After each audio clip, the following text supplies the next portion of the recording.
ஆண்டவராகிய இயேசுவின் நாமத்தினாலே இந்த காலை வேளையில கூட உங்கள் யாவரையும் வாழ்த்துகிறேன். கர்த்தர் உங்களை ஆசீர்வதிப்பாராக. இந்த நாளிலே கூட பிரசங்கி புஸ்தகம் 2ஆம் அதிகாரம் 26ஆம் வசனத்தை கூட வாசித்து தியானிக்கலாம்.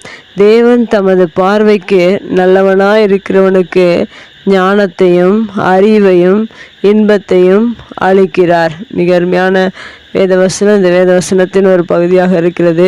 இதில் முதல் வார்த்தையில் கூட தேவன் தமது பார்வைக்கு நல்லவனாக இருக்கிறவனுக்கு என்று சொல்லப்பட்டிருக்க மெய்யாகவே அவருடைய பார்வையில் நாம் நல்லவர்களாய் வாழும்போது தேவன் எப்படிப்பட்ட ஆசீர்வாதத்தை நம்ம கொடுக்கிறார் என்று இந்த வசனத்தில் சொல்லப்பட்டிருக்கிறது.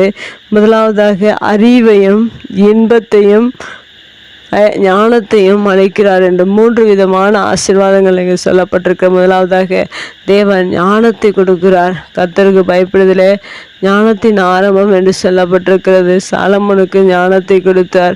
இன்னும் அநேக தேவ மனிதர்களுக்கு ஆண்டவர் ஞானத்தை கொடுக்கிறார். நாம் ஒவ்வொரு நாளிலும் நாம் அவருக்கு நல்லவர்களாக வாழ வேண்டும். இந்த பூமியில் மனிதர்கள் பார்வைக்கு நல்லவர்களாக வாழ்கிற அநேக மனிதர்கள் உண்டு.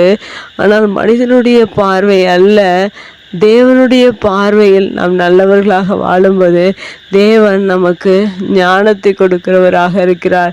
ஞானத்தில் குறைவுள்ளவன் எல்லாவற்றையும் சம்பூர்ணமாய் கொடுக்கிற என்னிடத்தில் கேட்க கடவன் என்று யாக்கோபு புஸ்தகத்தில் வேதவசனம் சொல்லியிருக்கிறது போல நாம் ஞானத்தில் குறைவாக இருக்கிறோம் என்றால் நாம் தேவனிடத்தில் நாம் கேட்க வேண்டும். கேட்கும்போது தேவன் நமக்கு கொடுக்கிறான். அது மாத்திரமல்ல, இந்த வேதவசனம் என்ன சொல்கிறது என்றால் தேவனுடைய பார்வைக்கு நல்லவனாய் இருக்கிறவனுக்கு ஞானத்தை கொடுக்கிறேன் என்று சொல்லப்பட்டிருக்கிறது. ஞானம் ஒருவன் குறைவாக இருக்கிறது என்றால் தேவனுடைய பார்வையில் நல்லவர்களாக நீங்கள் வாழ்வீர்கள் என்றால் உங்களுக்கும் தேவன் ஞானத்தை கொடுக்கிறவராக இருக்கிறார். அதுவும் ஞானத்தை மாத்திரமல்ல, அடுத்ததாக சொல்லப்பட்டிருக்கு அறிவையும் என்று சொல்லப்பட்டிருக்கிறது. இன்றைக்கு அநேக மனிதர்கள் அறிவில்லாமல் அநேக காரியங்களை தவறி செய்து விடுகிறார்கள்.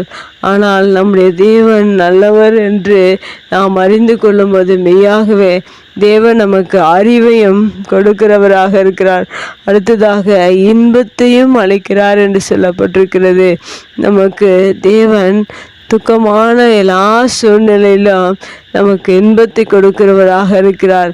அநேக துயரங்கள், அநேக வேதனைகள், கண்ணீர்கள், தேவைகள், போராட்டங்கள் இந்த உலகத்தில் அநேக இன்பத்தை கெடுக்கிற அநேக காரியங்கள் உண்டு. ஆனாலும் கர்த்தருடைய வார்த்தை என்ன சொல்கிறது என்றால் நாம் தேவனுடைய பார்வையில் நல்லவர்களாய் வாழ்வோம் என்றால் தேவன் இன்பத்தை அளிக்கிறவராக இருக்கிறார். இந்த 3 விதமான ஆசீர்வாதங்கள் இந்த வேதத்தில் சொல்லப்பட்டிருக்கிறது. யாருக்கென்றால் தேவனுடைய பார்வையில் நல்லவர்களாக இருக்கிற ஒவ்வொருவருக்கும் தேவன் இந்த 3 விதமான ஆசீர்வாதங்களை கொடுக்கிறவராக இருக்கிறார்.